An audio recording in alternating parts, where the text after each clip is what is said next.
It's very wrong అండి. ఎందుకంటే మీరు ఏదైనా ఉంటే మూవీ పరంగా వెళ్ళండి, వాళ్ళు ఏదైనా కాంట్రవర్సీ ఏమైనా మాట్లాడితే దాని పరంగా వెళ్ళండి, అంతేగాని పర్సనల్ లైఫ్కి వెళ్ళొద్దు.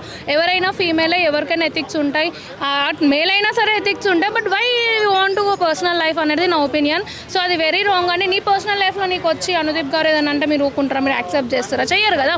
సో అవతల కూడా చెయ్యరు అట్లా యాక్సెప్ట్. సో నా మాట మాట్లాడే ముందు చూసి మాట్లాడితే బెటర్. ఎందుకంటే ఒకరిని కించపరిచే రైట్ మనకు లేదు. ఏది ఉన్నా ఆలోచించి మాట్లాడాలి.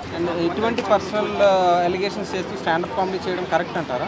రాంగ్ అండి, చాలా రాంగ్. అట్లా మాట్లాడొద్దు, వెయ్యొద్దు. ఎందుకంటే అసలు పర్సనల్ లైఫ్కి వెళ్ళే రైట్ ఎవరికి లేదు. ఏదైనా ప్రొఫెషన్లో చూసుకోండి, ఏదైనా మేము కాంట్రవర్సీ చేసినా మాట్లాడినా లైక్ అట్లాంటివి ఏమైనా ఉంటే చూసుకోండి. అంతేగాని పర్సనల్ లైఫ్కి వెళ్ళి ఆమెను డిస్టర్బ్ చేయడం, వాళ్ళందరినీ డిస్టర్బ్ చేయడం అనేది కరెక్ట్. అది మనకు రైట్లే లేదు అసలు వాళ్ళ పర్సనల్ లైఫ్కి వెళ్ళే రైట్.